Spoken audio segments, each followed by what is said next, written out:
Aujourd'hui, dans cette vidéo, nous allons voir comment est-ce que vous pouvez saisir les notes de vos apprenants sur le logiciel Cloud Academy.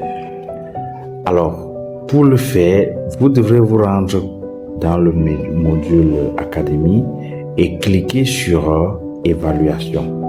Alors, comme vous pouvez constater, la page Évaluation ici est vide parce que nous n'avons pas encore créé d'évaluation. Je tiens à préciser que vous ne pouvez pas saisir les notes de vos étudiants ou de vos élèves sans avoir au préalable créé, n'est-ce pas, ces évaluations. Et vous devrez également savoir que chaque enseignant, depuis son portail enseignant, peut, n'est-ce pas, saisir les notes des étudiants dont il a la charge. Qu'est-ce que je veux dire par là? Un enseignant, depuis son portail, peut saisir les notes de la matière dont il a enseigné. Si et seulement si les évaluations ont déjà été créées par l'administration. Ça veut dire que à la fin d'un trimestre, par exemple, l'administration, peut-être à travers le censeur, à travers le surveillant général, à travers le proviseur, je ne sais pas trop, viendra ici, cliquer sur ajouter une évaluation, choisir d'abord le sous-système pour préciser l'évaluation et la classe. Par exemple, ici, nous voulons créer l'évaluation du sous-système francophone. Je clique sur francophone. Je choisis la filière. C'est quelle filière, par exemple? Je choisis filière. Ensuite, je choisis le niveau. Peut-être c'est l'évaluation de la 6e. Quelle classe? Je choisis la 6e M1. Vous devrez constater que ce que nous sommes en train de faire du champ sous-système filière jusqu'à la classe en passant par le niveau, nous sommes en train de filtrer les élèves. Alors, quand j'ai donc choisi la classe, les matières de cette classe-là s'affichent. Toutes les matières de la classe s'affichent ici. Et je choisis par exemple anglais. Quand j'ai donc choisi l'anglais, bien évidemment, l'enseignant qui a enseigné cette matière, son nom s'affiche automatiquement ici. Maintenant, je vais mettre dans le titre de l'évaluation. Peut-être c'est l'évaluation premier trimestre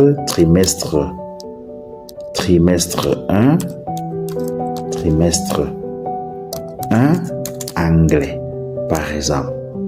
Voilà, anglais, ça c'est le titre de mon évaluation. Le code, ça peut être anglais 1, c'est un code qui est personnel. Anglais 1, comme ceci.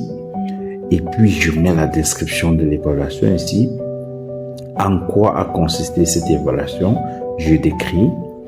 Ici, je peux mettre la date au plus tard de saisie des notes. Ça veut dire que si je précise une date ici, ça veut dire que ces dates sont des dates au plus tard, les dates à laquelle, n'est-ce pas, les enseignants doivent saisir les notes.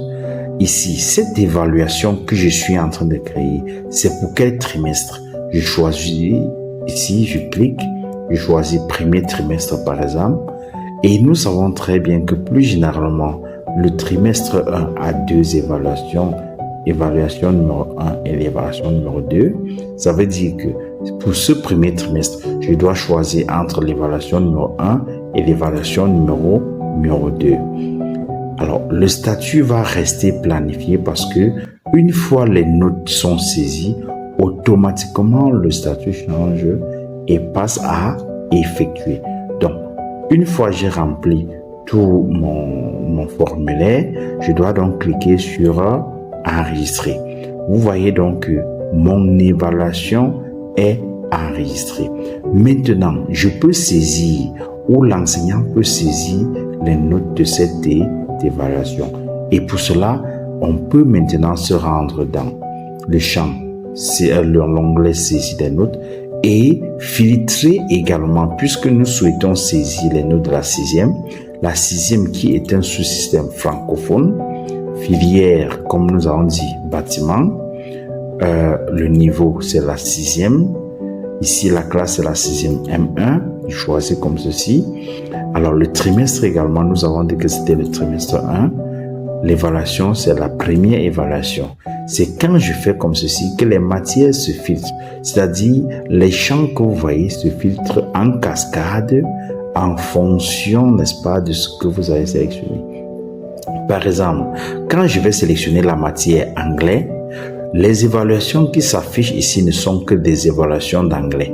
Je clique comme ceci, je choisis donc l'évaluation anglais et une fois donc j'ai sélectionné ou j'ai filtré les champs, en fonction de ce que je souhaite faire, je peux maintenant cliquer sur charger les élèves.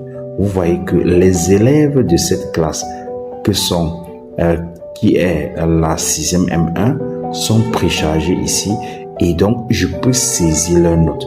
Par exemple, le premier élève a eu 12, le second a eu 7, le troisième a eu peut-être 13, le quatrième a eu peut-être 9 ou 7, je ne sais pas. Mais vous devrez savoir que la note ne peut pas dépasser 20. Même si vous saisissez 30, ça ne peut pas dépasser 20. Alors, une fois donc j'ai saisi les notes, qu'est-ce que je fais? Je clique sur enregistrer. Voilà que les notes sont enregistrées. Je tiens également à préciser que vous avez la possibilité d'importer les notes depuis un fichier Excel. Et pour cela, vous devrez également télécharger ce modèle pour savoir comment est-ce que vous pouvez importer les notes sur le logiciel Cloud Academy à partir d'un fichier Excel.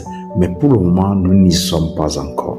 Alors, une fois je suis allé dans le menu saisir les notes pour saisir les notes de mes étudiants que voilà, maintenant, je peux aller voir les résultats. C'est-à-dire, je pars dans le menu résultats. Je filtre également. Je souhaite voir les notes ou je souhaite calculer les notes et avoir les PV des élèves de la 6e M1 tel que nous avons fait. Et pour cela, je dois également filtrer ma barre de filtre parce que ceci, c'est la barre de filtre. Je choisis filière bâtiment toujours. Je clique ici, je choisis toujours le niveau 6e, la classe 6e M1, trimestre. Oui, je laisse la période, c'est que je veux calculer les notes sur le trimestre et non sur l'année. Et bien évidemment, ici, c'est par défaut, premier trimestre et je clique sur calculer. Une fois j'ai calculé, vous pouvez voir le PV de délibération où nous avons la possibilité d'ajouter des points aux étudiants ou aux élèves. Vous pouvez voir un petit PV ici. Mais ce que vous devez prendre compte, c'est que ici, nous avons les notes de l'étudiant déjà calculées, sa moyenne générale, et que si nous souhaitons un PV à imprimer ou à publier et afficher, je clique sur PV PDF et nous allons voir à quoi ça ressemble. Alors, voici notre PV de délibération avec l'entête de notre école et je tiens à préciser que ces informations sont vos informations. Donc, plus vous augmentez les informations, plus cette entête est plein. Alors, vous pouvez donc constater ici que nous avons le PV de délibération du trimestre 1 de la 6e du niveau de la classe de 6e M1, niveau 6e filière bâtiment du sous-système à francophone par exemple, où je peux voir les étudiants avec leur matricule. Là, j'ai ici l'évaluation S1, comme vous pouvez voir, la moyenne et bien d'autres. Ici sont les points de jury et automatiquement les rangs et les mentions sont calculés. Alors, vous devrez savoir que plus vous ajoutez les matières, plus elles se classent verticalement comme ceci. Ici, nous n'avons que l'anglais. Donc, si vous mettez 10 matières, ces 10 matières seront bel et bien affichées et clairement visibles parce qu'il faut le préciser. Alors, rentrons encore dans notre logiciel pour constater la suite. Alors, si nous étions en fin d'année, alors on pouvait procéder par la promotion des des admis. Ça veut dire que quoi? Ça veut dire tout simplement que lorsque nous sommes à la fin d'année et que nous avons calculé les notes de nos étudiants ou de nos élèves comme ceci, nous cliquons tout simplement sur promotion. Tous ceux qui sont admis passent en année supérieure et en classe supérieure. Tout simplement parce que au moment de la création de nos classes, au moment de la création de nos niveaux, nous avons précisé les niveaux supérieurs. C'est pour ça que dans le champ niveau supérieur ici au niveau des menus, vous devrez préciser le niveau supérieur et les classes supérieures pour faciliter, n'est-ce pas, la promotion de nos étudiants. Très bien.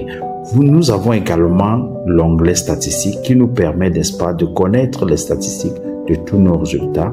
Et pour cela, ici, vous avez année en cours, vous avez le sous-système. Vous pouvez toujours choisir un sous-système dont vous souhaitez connaître les résultats, la filière, le niveau. Comme vous voyez, je suis en train de filtrer 6e M1 comme classe et puis je clique sur actualiser. Quand je clique sur actualiser, comme vous voyez, les statistiques effectivement s'affichent en fonction, n'est-ce pas, de tout ce qui a été saisi. Et vous pouvez constater avec moi que le petit exemple que nous avons pris ici, ces étudiants sont bel et bien affichés. Donc, si vous prenez, n'est-ce pas, vous insérez plusieurs matières, le logiciel tiendra compte de ceci. Et puis, pour que la vidéo ne soit pas longue, j'ai juste pris l'exemple d'une seule matière. Vous pouvez voir la moyenne maths, la moyenne mine, le nombre d'admis et le nombre d'échoués. Ici, ce que nous appelons par ajourner, ce sont des échoués. Et vous avez tout type de statistiques. Bien évidemment, vous pouvez imprimer ces statistiques. Donc, ne vous inquiétez pas. Maintenant, pour les bulletins de notes, il vous suffit tout simplement de venir au niveau de l'onglet bulletins et filtrer aussi de la même façon, c'est-à-dire choisir le sous-système, choisir la filière, choisir le niveau, choisir la classe dont vous souhaitez imprimer les bulletins et tout simplement cliquer sur générer PDF. Et quand vous cliquez sur générer PDF, comme vous voyez, chaque élève, chaque étudiant a bien évidemment son bulletin, comme vous voyez.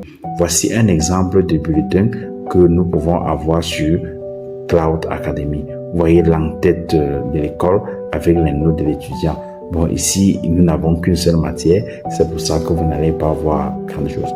Donc, voilà à peu près, n'est-ce pas, comment imprimer, comment saisir les notes sur Cloud Academy. Merci pour avoir regardé cette autre vidéo et à la prochaine pour une autre vidéo. Merci.